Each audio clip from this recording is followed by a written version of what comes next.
Assalamualaikum warahmatullahi wabarakatuh. Berjumpa lagi untuk belajar bersama anak-anak kelas 6 generasi hebat, generasi milenial. Kali ini kita belajar di subtema 3 bumi, matahari, dan bulan, pembelajaran yang kelima, tema 8. Untuk mupel yang akan kita pelajari pada kali ini adalah bahasa Indonesia, IPA, dan SPDP. Untuk tujuan pembelajaran yang akan kita capai adalah sebagai berikut. Ya, kita lanjut ke fokus materi. Ayo membaca kalender Masehi dan kalender Hijriah, perputaran bumi mengelilingi matahari atau revolusi bumi, dan perputaran bulan mengelilingi bumi atau revolusi bulan digunakan untuk menentukan tahun Masehi dan tahun Hijriah. Sistem penanggalan Masehi ditentukan berdasarkan kala revolusi bumi. Sistem penanggalan Hijriah ditentukan berdasarkan kala revolusi bulan. Nah, yang pertama tahun Masehi. Tahun Masehi juga disebut tahun Syamsiah atau tahun matahari. Tahun Masehi ditentukan berdasarkan kala revolusi bumi atau waktu yang diperlukan bumi untuk sekali mengelilingi matahari. Kala revolusi bumi adalah 365 seperempat hari. Satu tahun Masehi dibagi menjadi 12 bulan dengan pembagian jumlah hari sebagai berikut. Ya, nama bulan Januari jumlah harinya 31, Februari 28 atau 29 loh. Kenapa kok jumlahnya 28 atau 29? Nanti kita cari tahu bersama-sama. Maret 31, April 30, Mei 31, Juni 30, Juli 31, Agustus 31, September 30, Oktober 31, November 30, dan Desember jumlah harinya adalah 31. Nah, tahun Masehi pertama kali ditetapkan oleh Julius Caesar atau Romawi pada tahun 47. Julius Caesar menetapkan jumlah hari dalam satu tahun 365 hari. Berdasarkan kala revolusi bumi, satu tahun sama dengan 365 seperempat hari. Sisa seperempat hari dari setiap tahun dikumpulkan sehingga setelah 4 tahun akan terkumpul menjadi satu hari. Jadi setiap 4 tahun sekali jumlah hari dalam satu tahun sama dengan 366 hari dan disebut tahun kabisat. Nah, itulah alasannya pada bulan Februari terdapat jumlah harinya 28 atau 29. Nah, jumlah hari 29 pada waktu tahun kabisat ya. Itu tahun kabisat adalah tahun bilangannya habis dibagi 4.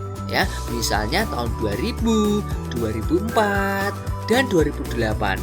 Berdasarkan perhitungan yang lebih teliti, kala revolusi bumi adalah selama 365 hari, 5 jam 48 menit. Ya, kita lanjutkan yang kedua yaitu tahun Hijriah. Tahun Hijriah juga disebut tahun Komariah atau tahun bulan. Tahun Hijriah ditentukan berdasarkan kala revolusi bulan, waktu yang diperlukan bulan untuk sekali mengelilingi bumi. Kala revolusi bulan adalah 29,5 hari, sehingga jumlah hari dalam satu tahun sama dengan 29,5 hari dikali 12 sama dengan 354 hari. Satu tahun Hijriah dibagi menjadi 12 bulan dengan pembagian jumlah hari sebagai berikut. Nama bulan yaitu bulan yang pertama adalah Muharram, jumlah harinya 29. Kemudian Safar 30, Rabiul Awal 29, Rabiul Akhir 30, Jumadil Awal 29, Jumadil Akhir 30, Rajab 29, Sya'ban 30, Ramadan 30, Syawal 30, Zulkaidah 29, Zulhijjah 29 atau 30 hari ya. Selanjutnya, kalender Hijriah juga mengenal tahun kabisat. Jumlah hari dalam tahun kabisat Hijriah satu hari lebih lama dibandingkan tahun Hijriah biasa, yaitu 355 hari. Pada tahun kabisat Hijriah, jumlah hari dalam bulan Zulhijjah adalah 30 hari. Berdasarkan hal tersebut, hari-hari besar Islam setiap tahun bergeser lebih awal 11 hari pada tahun Hijriah biasa dan bergeser 12 hari pada tahun Kabisan. Nah, banyak sekali informasi yang kita dapatkan dari bacaan di atas. Bersama dengan temanmu identifikasikan 5 informasi penting dari bacaan dan tuliskan informasi tersebut dalam format yang disediakan.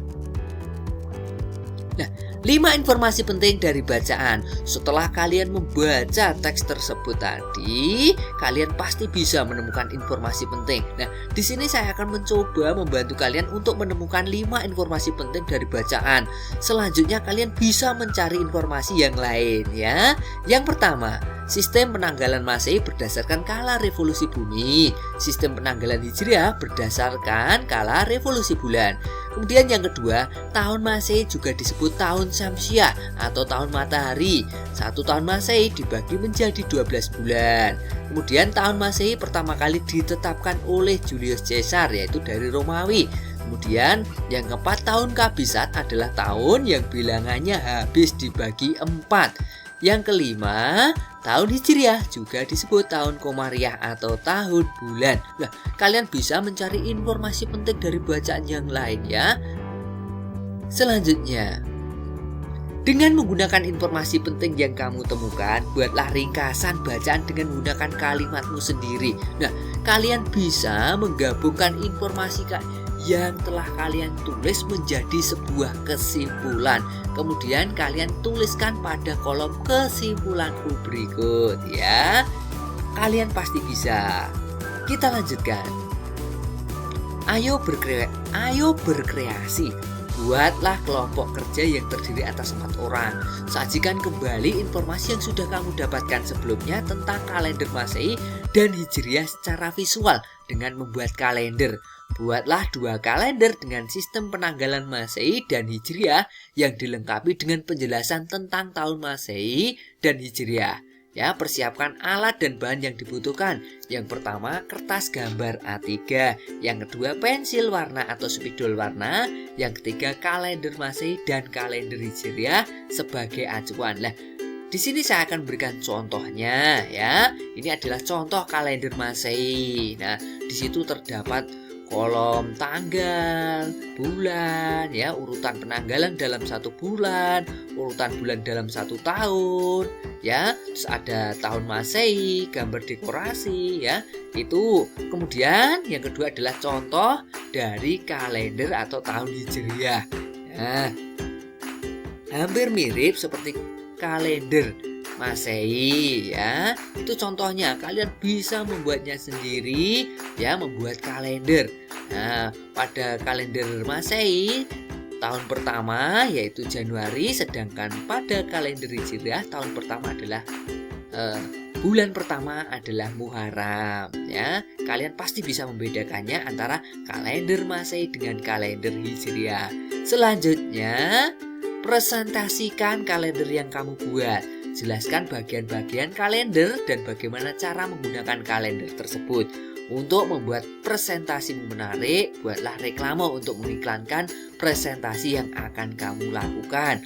Pastikan reklame yang kamu buat berisi informasi yang menarik dan mudah dipahami. Cantumkan topik presentasimu dan kapan presentasi itu akan dilakukan. Nah, karena sebelumnya kamu sudah mempelajari tentang reklame, pastinya kalian bisa membuat reklame yang menarik ya.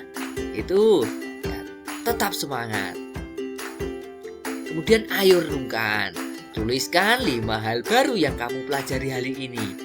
Tuliskan manfaat dari 5 hal baru yang kamu pelajari hari ini ya. Kalian bisa menuliskannya dalam buku tulis kalian. Ya, selanjutnya kerjasama dengan orang tua. Ceritakan kembali kepada orang tuamu tentang apa yang kamu pelajari hari ini.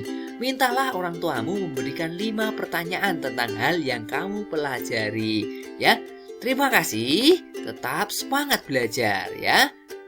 Wassalamualaikum warahmatullahi wabarakatuh.